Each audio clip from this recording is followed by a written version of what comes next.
Come on, Roadkill Garage! We take our ugly, ducking 68 dart and make it beautiful! Return to glory for the big block dart! Woo!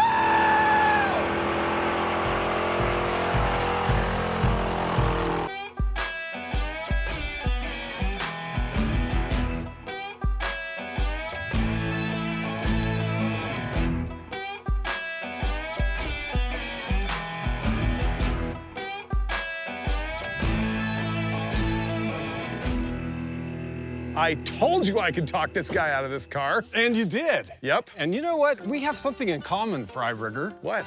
Maybe more than one thing.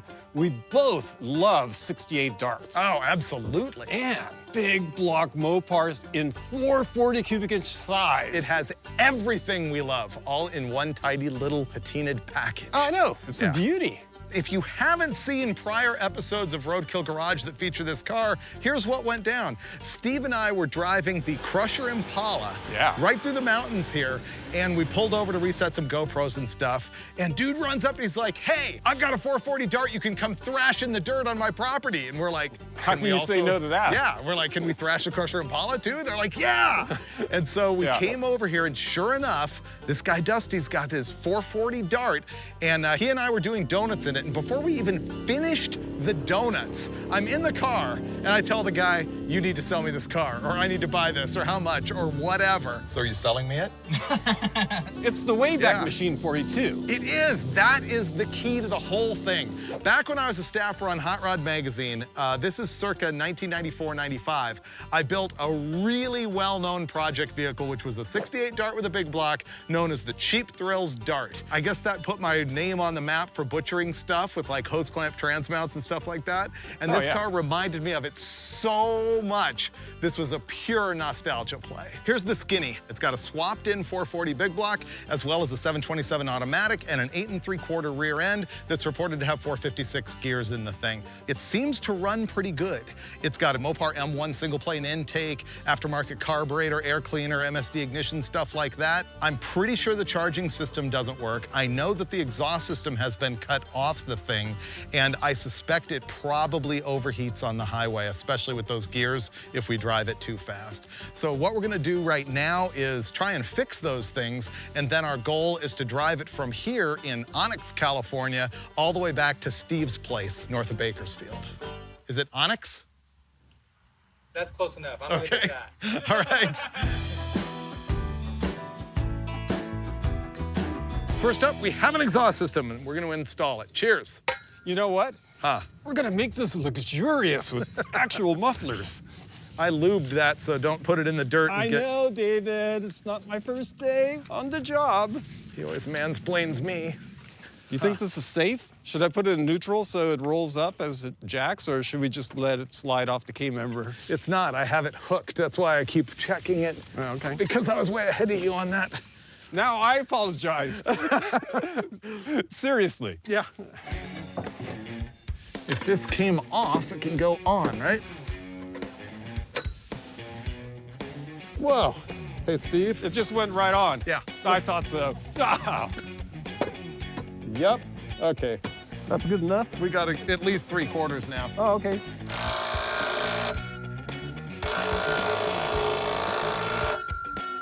Ah, that's loud.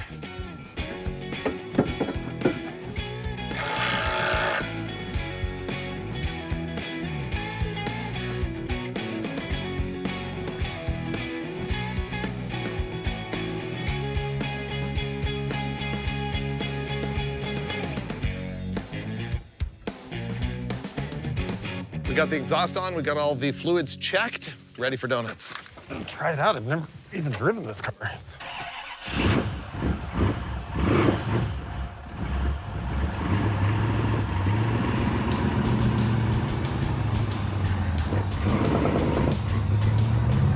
Hey, the power steering is good.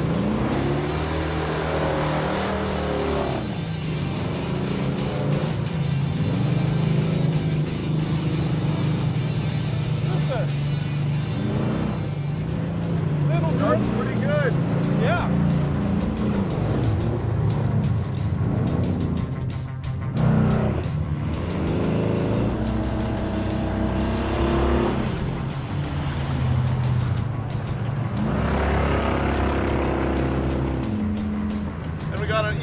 drive shaft shake.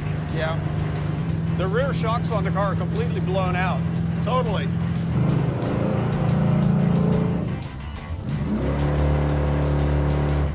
You see it went straight to 4,500? The converter is loose. Yeah. I could tell, I really felt it. It's not fast either. No, let's see what it does from a dig. Okay.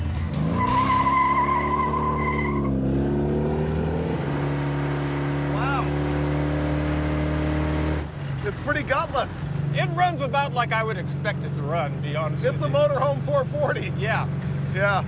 I mean, just compare this with the crop duster and those burnouts for distance. Oh, come on. I have to admit, I'm surprised it's as doggy as it is. Really? With that gear and that converter, I figured it would at least annihilate tires, but it doesn't. I think the converter is probably really close to the horsepower peak.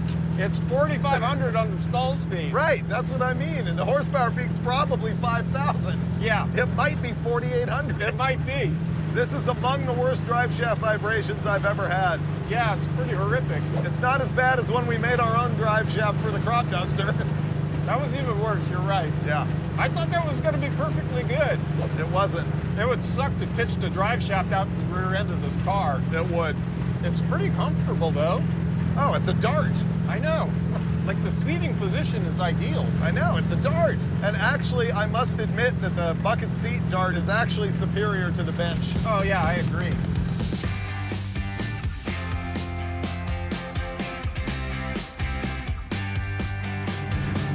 Whoa! Wow, I did not think they were stopping. No. I think we might have to trailer this. This is a drive shaft? Yeah.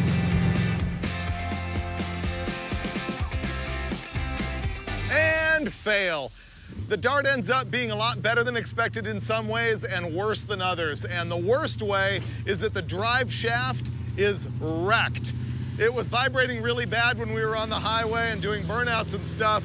I crawled under it, the front U-joint is falling apart. So instead of driving it the 50 miles back to Steve's place on a windy mountain road, we're gonna go ahead and trailer it, and when we get back there, we will fix that and more.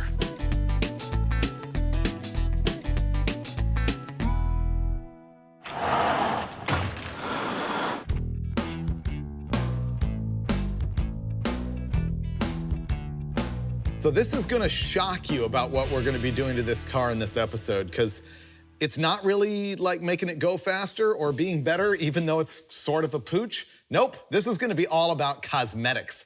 I've said a million times, I don't care about paint and everything, but I like stuff to be mechanically clean, and this isn't. And to be honest, this paint in the engine compartment is pretty unsightly. Well, thank you, Frieburger, because I didn't want to say anything because... Oh, it's embarrassing. I didn't want to hit like a nerve or, upset you, but I didn't know if I could live with this engine bay color. I can't. No. So the plan here is take the 440 and the transmission completely out, clear up all of this wiring and junk and weird cooling system and ugly battery and all of that. Oh, it is ugly. And then, yes, Steve is going to paint the engine compartment in the original Dodge Dart bronze color. I can't wait for the improvement. It's gonna be massive. Oh, yeah. Off with the hood. Okay. Steve always likes to put these on the roof of the car, and I hate that. I don't. Because Only then if it it's your dents car. it. Oh, that's I've it. never done that on one of my cars. Normally, you don't take the grill out when you're pulling the engine out of your Dodge Dart, but since the radiator core support is all cut away for this installation of the radiator that I don't necessarily approve of, it's gonna make removing the engine super easy. We're gonna take it out with the transmission because it can pull it forward and right through what's gonna be a gaping hole in the maw of our Dart. I really don't like the whole cooling system arrangement. The radiator is mounted where the core support's supposed to be, and that's all been cut out and the radiator butchered in. Now this radiator has no drain caulk and it has no fill. So they added this header tank, which by the routing of this hose, I don't know how coolant can flow in here or how air can escape to make room for coolant. So I'm gonna get rid of the whole mess and replace it with something a little more conventional. Can I remind you that I'm wearing canvas shoes? I'm wearing sandals. Although, I don't like the feeling of antifreeze between my toes. It may seem reckless to be directly underneath the radiator well. cutting the hose. Okay, that wasn't supposed to happen like that. Hey,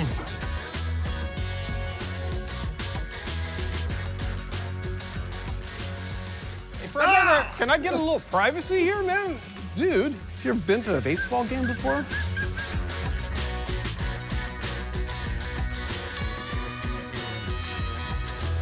Here's a common Roadkill Garage trick not everybody knows. You know when you've got a spark plug wire and it's stuck onto the spark plug, like the rubber sticks to the porcelain, the thing's snapped on too hard, and it's in a place where you can't get your fingers on it to actually pull it off, so you grab the wire up here and it pulls the terminal out of the boot, and you end up buying a new set of wires. Well, here's the trick.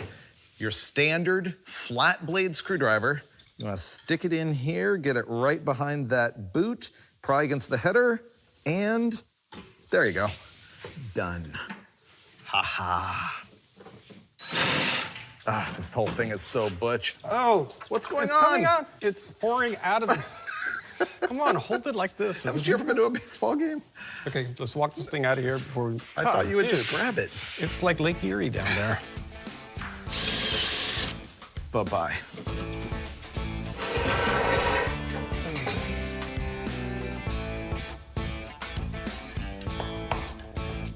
Think I got it?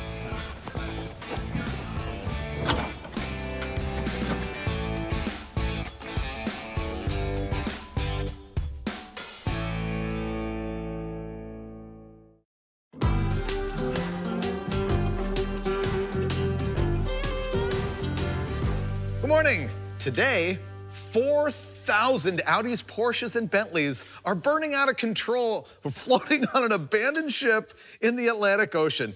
Meanwhile, we're recycling a Dodge Dart. Yeah, I think it's probably more eco-friendly because this thing's been here on Earth for 50 years and it still hasn't burst into flames once. Not once. No. Maybe later. Well, yeah, we still have time. We're gonna pull the 440, then clean this whole thing up. I guess we have to pressure wash the engine, undo the hideous paint in the engine compartment. It's like good things are happening. There we go, that was yeah. the pop. That's it. Okay. Okay. You know what I have to say right now? It's kind of nice not having the whole Yes. radiator core support. The worst part of the car is now the best part of the car, meaning the cutout core support, which I actually hate. You know, in the 80s, I would have never bought this car under any circumstances because of that. That would have just been unheard of levels of butchery. Yeah. Look at that. Access. Easy as pie. Yeah.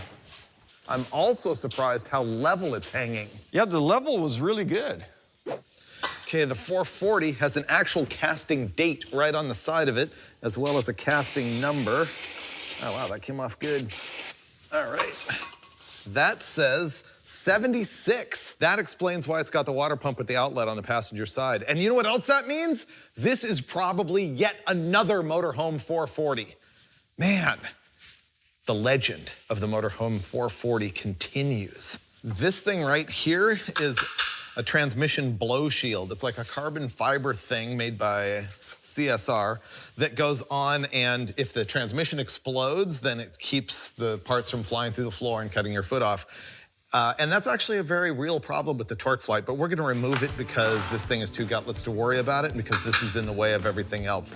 Once I get this off, then we're gonna roll it all outside and pressure wash it.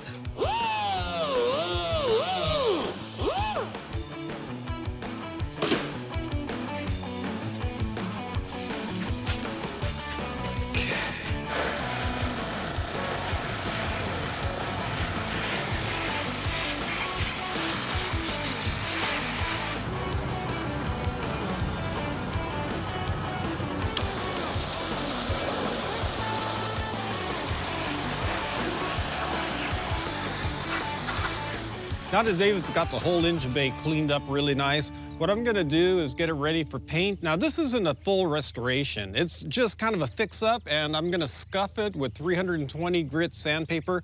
I'm gonna use the DA sander in places where I can get to it. We'll finish it up by hand. David's gonna remove a couple of more items, maybe the windshield wiper motor and the master cylinder and stuff. Then we'll go ahead and prime it and paint it. That's all there is to it.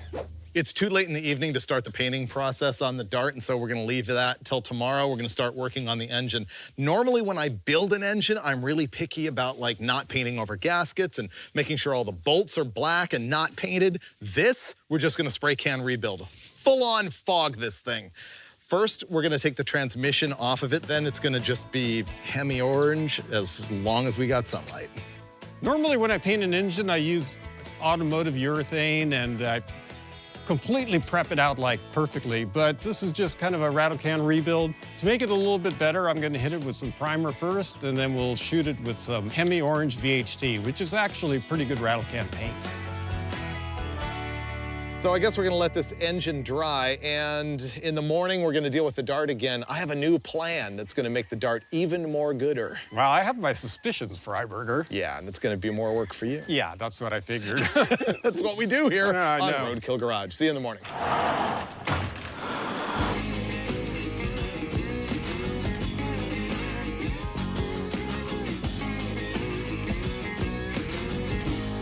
Happy day. Steve Dulcich, Yes. through his expert power of deduction, has figured out what the extra labor is going to be that I've planned for this morning. What? I'm baffled. I thought you already figured it out through your expert power deduction. We're gonna paint the roof. That's right. Yeah. This roof is all rusted and everything. And I stood here and I was like, naturally, if we're gonna mask this and paint it, he's gonna be holding a gun of primer. So I was like, why not improve the appearance of the Dart by painting the roof? Do you say roof or do you say roof? What did I just say? I don't know, because now that Well, you've I asked, said roof, just Roof? to draw you in and I think make I you say roof. No, but you said roof. I did? Yeah, because I said it first and I implanted that in your mind. It was a Rough Jedi roof? mind trick to see if I could do that, and you just fell for it. Roof. Roof? Roof. Roof. Right now it's a rough roof. Roof. We're gonna make it a smooth roof. Roof. Okay. Okay.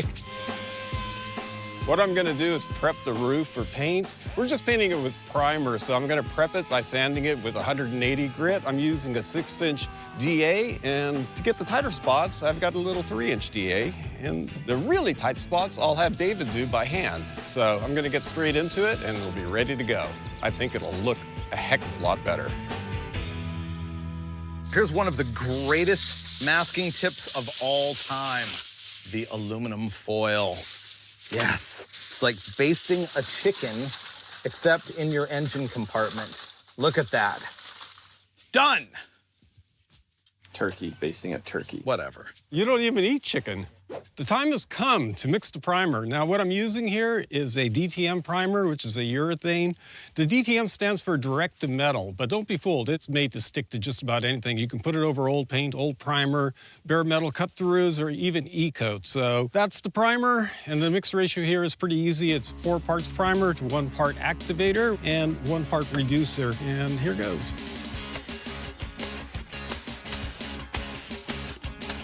I would have already screwed this up. Really? Yeah.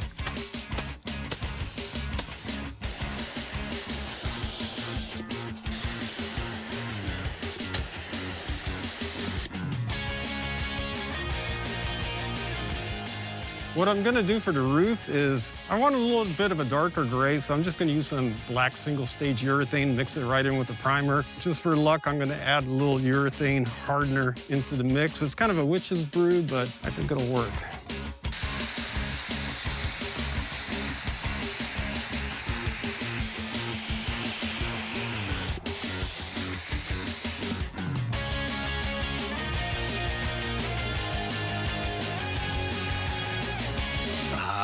I can't wait. You like? Yeah, You know what that is, don't you? that's Chrysler Turbine Bronze. Yes, and there's a whole story behind this color. I know that story. You know, you probably know more about it than I do, so school me, Freiburger. School you? Yes. Well, first of all, I'll school the audience as a reminder, these Mopars came with a body-colored engine bay, which is why hardcore Mopar strokes hate it when you spray paint them black. Yeah. And it's also why we are painting the engine bay with this, and it's gonna look all nice and gleaming, even though we have no intention of painting the rest of the car. Turbine Bronze. So from the late 50s all the way through the 60s, Chrysler was heavy into experimenting with turbine engines. And in 1963 and 4, they made how many? I would say 2,200. 55 Ooh. experimental turbine cars. And Jay Leno has one. They're really cool. They're all this color. And so in 1960, I think 7, but definitely 68, They used this color on production cars. For Dodge, it was just called bronze, which was kind of boring, but for Plymouth, it was actually turbine bronze, and so that's what we're gonna say. Yeah, turbine engines. It wasn't a kind of a failed experiment, though, really, because what engine turns 60,000 RPM and doesn't have enough torque to pull the baseball cap off of Freiburger's head? Turbine. Yeah. Yeah, they make horsepower, not torque. They weren't that great. So here we go. Yeah. It's 4 to 1 to 1. See how I put the hash marks on there with a Sharpie? So paint, and then what's next? The hardener. Hardener. Hardener. Reducer. So hardener makes the paint dry. Reducer makes it thin enough to spray. Is that right? Yeah, the hardener is the catalyst that makes it go off. Okay, it's like spraying JB Weld. Right. I'll tip the can with a little bit of extra. Can I stir it? Go for it. But Freiburger, once you stir that paint, your participation in this exercise is going to be over. complete. Yes. Yes. I'm aware. You will be leaving the room, my friend. Can I watch? Okay.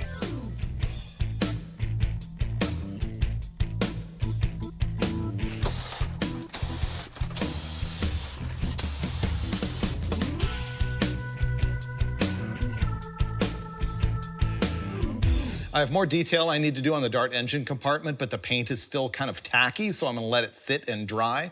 Meanwhile, we're gonna get back to working on the engine and trans. I'm really glad that we separated the trans from the engine because I'm gonna change the torque converter.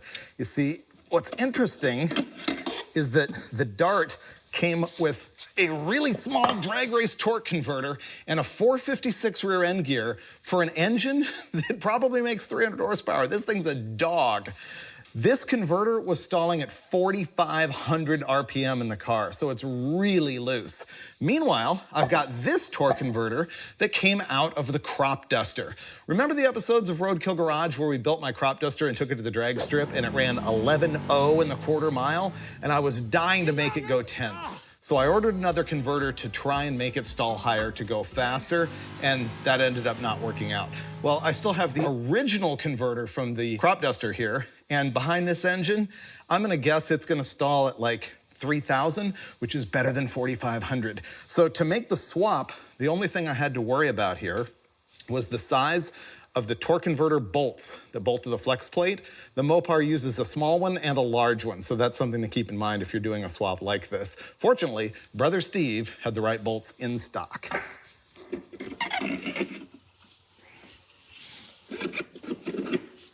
Oh, wait a second. That was a different car where we had the weird converter with the wrong splines, right? That was General Mayhem. Okay, so this should actually work.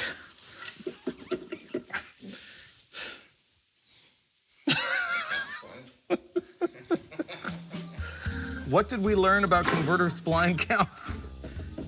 It's the wrong spline. I know! How could that be? I know! I can tell right away. It just stopped way back here. I know! This is the second time we've been bitten by this. I know. General Mayhem, same deal. So what's the deal in here? Oh, no. Jeez. See if you can put that one on. It's gonna go thunk and go right on. You would presume it came off of there, so it should go right back on. I shouldn't have doubted you like that, Freiburger. Oh, wait a minute. If you can't get that one on either, then we just have to fiddle with the other one more. You know, I heard if you stand the transmission straight up and down, they fall right in. I know, I've heard that too, but we've tried it and it doesn't work. Do they look the same? Oh, God. It feels like it's not even engaging the first spline on this converter. I don't know why the writers keep putting this in the show. I would think the audience is tired of it by now. I'm tired of it. Yeah. Much less the audience. Yeah. Script supervisor. Hey, I want to rewrite. There's one. Really? Yeah. Oh. There. It's just a tight fit. Got it. Ah. Freiburger, I knew you could do it. Yeah, yeah. Boom. No. Boom. Bro shake. Boom. Boom. Boom. And boom. Patty cakes? No, no patty cake. Okay.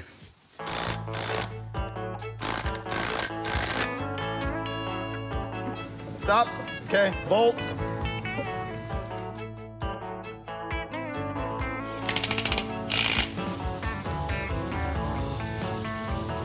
It's still puking water.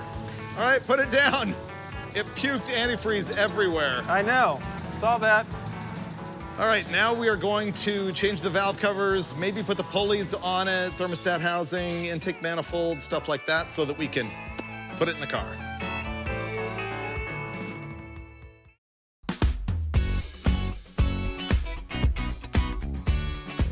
Hey, good morning.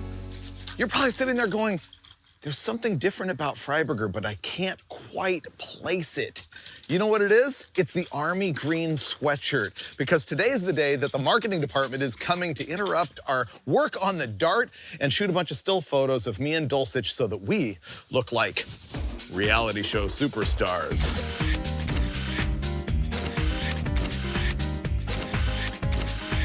You'll see that in photos on Motor Trend Plus. Meanwhile, I'm gonna go ahead and black out the entire front of the grill here. See, one of the things I can't stand is when people paint body color behind the grill and you can see the color through the grill. It destroys the lines and detail of the front of the car. And the factory painted it black, so that's what I'm gonna do.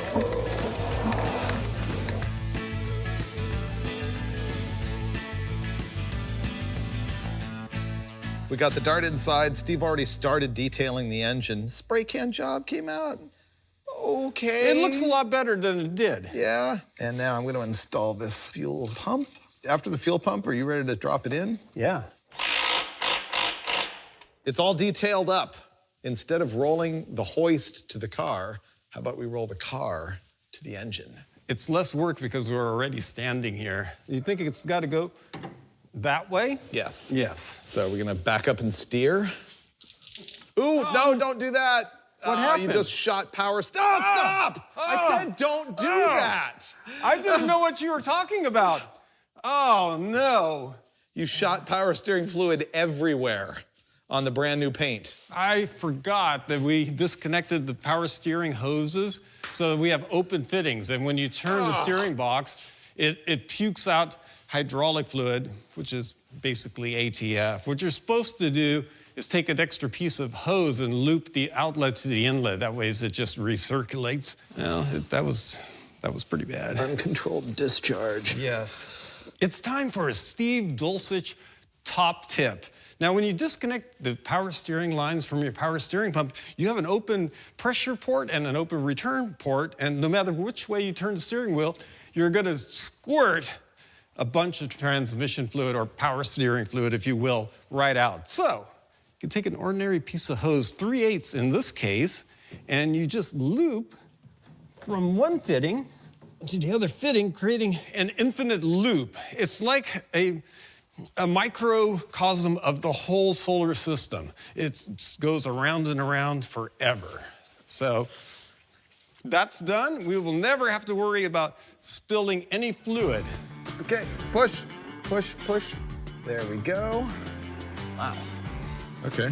I think down more. There, it's in. The headers that came with this car are a Shorty Tri-Y from a company called Schumacher Creative Services. They also make the mounts to put the 440 onto the Slant 6K member in this car. That company went out of business and recently came back. I haven't dealt with them since they came back, but it's like awesome parts for Mopar engine swaps. I'm hoping their header installs easily, and it's not. So the question is, will it come up from the bottom? I think so. I think it might.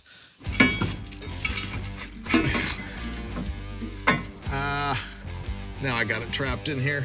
No. Can we jack the car up? I'm gonna grab some jack stands, Frieburger.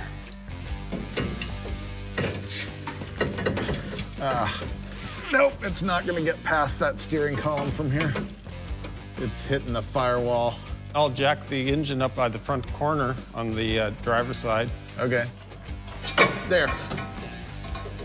Okay. Whoa. Are you gonna drop it in from the top? Easily. Ah, that was cake. Yeah. Okay, time for the starter motor. Instead of using the stock, heavy, old-style starter, I've got this late Model 1. The application here is a 95 Dodge truck with a 5.9 engine, and it's a permanent magnet style, so it's way lighter and actually has more turning torque than the factory unit. Being more compact is way better when you have headers because it's easier to fit in there, and hopefully it'll fit with our combination. No problem there, David. Cool. Now all we're doing is just the little stuff that's on the list, you know, this just annoying things that take time. Accessory drive plugs, plug wires, battery tray, breather, throttle cable, stuff like that. It's gonna take us forever. But fortunately, through the power of editing, you will not have to sit through it. I, however, am gonna have to live all of this. What I have here is a rebuilt drive shaft. We took it to Mike at Driveline Specialties, and he styled us out like he always does, and it's a simple install.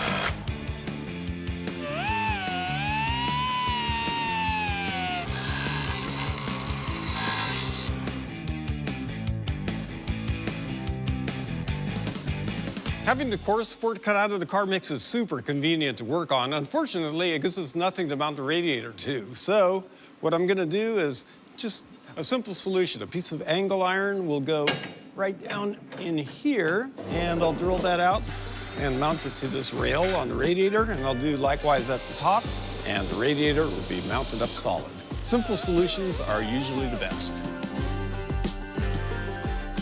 Even though the car had an electric fan before, we're gonna switch to a mechanical fan. Number one, because it fits, and number two, because it's just completely trouble-free.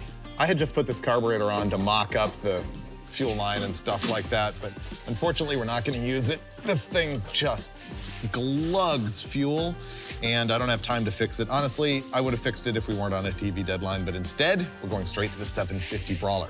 Wait for it. That is our new 750 Brawler, the least expensive 750 double pumper that I could get at Summit Racing.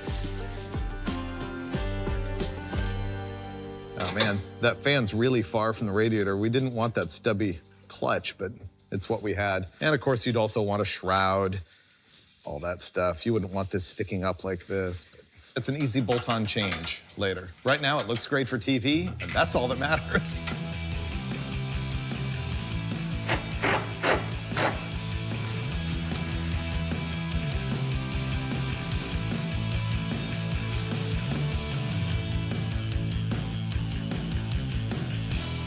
All right, I'm super annoyed right now. We've been waiting for the very last thing, which is an aftermarket distributor to put in here, because I didn't want to have to put an MSD box or a control box, partially because it's ugly, partially because we don't have time to deal with the wiring. So I ordered this aftermarket distributor that's supposed to be a ready to run, and it's a Pertronix, and it does say on the ad for this that you might have to grind a cylinder head to make it fit. I assumed that meant with an aftermarket cylinder head, but in truth, you have to grind a stock iron head. I also didn't pay enough attention to realize that it uses a Chevy type distributor cap, so it's larger around and taller, meaning that it's gonna hit both our standpipe over here and the cylinder head and our fuel line, and I'm gonna have to redo the spark plug wires. So bottom line is we're not using this because I'm not gonna grind my cylinder head, move that pipe, redo the spark plug wires, and change the fuel line.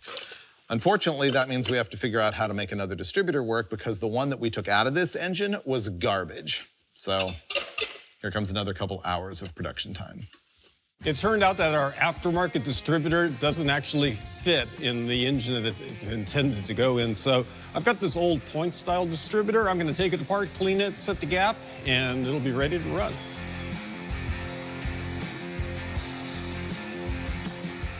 I have the distributor cleaned up and rebuilt. I'm gonna hand this off to Frieburger, and he's gonna install it. 50-year-old parts from the diesel shed for the win. This is vintage. See that little port right there with the little door? Pull it down. That's for oiling your distributor. Part of your normal lubrication strategy in 1958.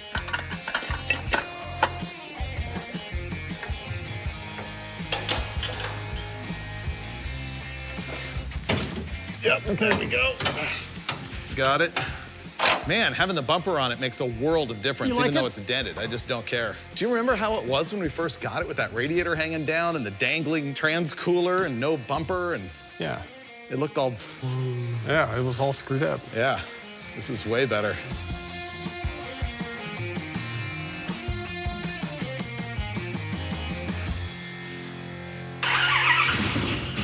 Oh, it's got huge exhaust leaks. Why? I know. Okay.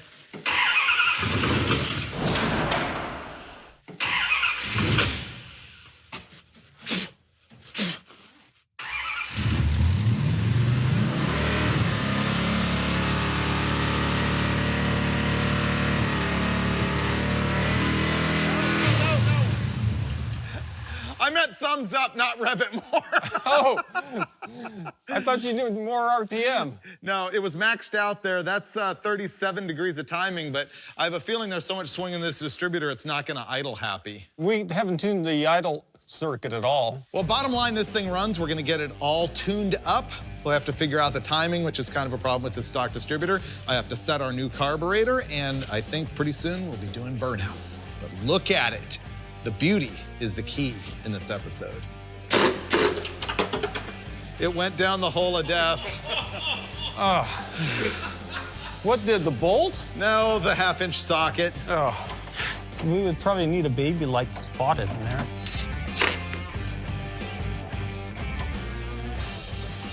Did you get it? Yeah. Great.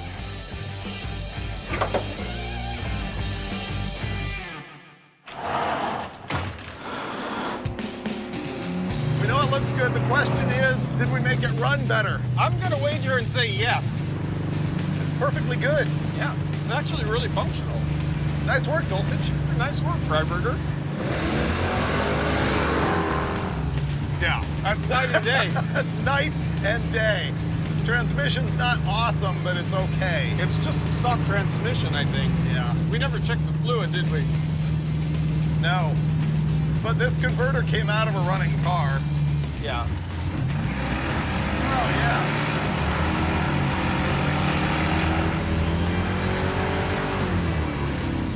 Way better. One-wheel peel, or does it have limited slip? Ooh, not bad. Yeah, I wouldn't do that before. Man, we made it look better and run better. Way faster. Roadkill Garage win. And it looks a lot better, too. Yep. Let's burn rubber again.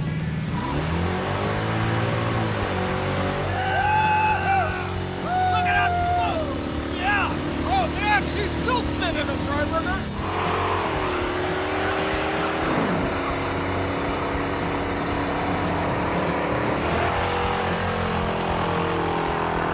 It's worthy of being called a 440 dart. Yeah, it is. You'll notice I didn't do the now customary donuts in the dirt because I didn't want to ruin our engine compartment. Yeah. And it's running perfectly cool. Remember before it was up at 195 and a plus because it had that thermostat in it? And that crappy radiator, too. And now it's running at 140 degrees. Woo! Yeah! This is finally a legitimate 440 dart. Yeah. Oh, I hit the starter. Went to shut it off, hit the starter button. Oh, well. Oh, man. The dart is officially pretty good. It's a real 440 dart now. Yeah, man, we tuned another 100 horsepower into this thing. Easy. It drove like a 318 two-barrel dart before. Overall, this is a big improvement. Look at the roof. Oh, I know. I like the entire appearance. Even the stance is pretty good with the crappy wheels and tires. Yeah, if it had better wheels and tires, No, it'd be we'll a get win. there. Yeah. You know what? The whole thing was about motivating me. We made it look better. We made it drive better. We made it more gooder. Yeah. I think we can make this car great. Oh, we can. And if we do, you will see it on a future episode of Roadkill Garage.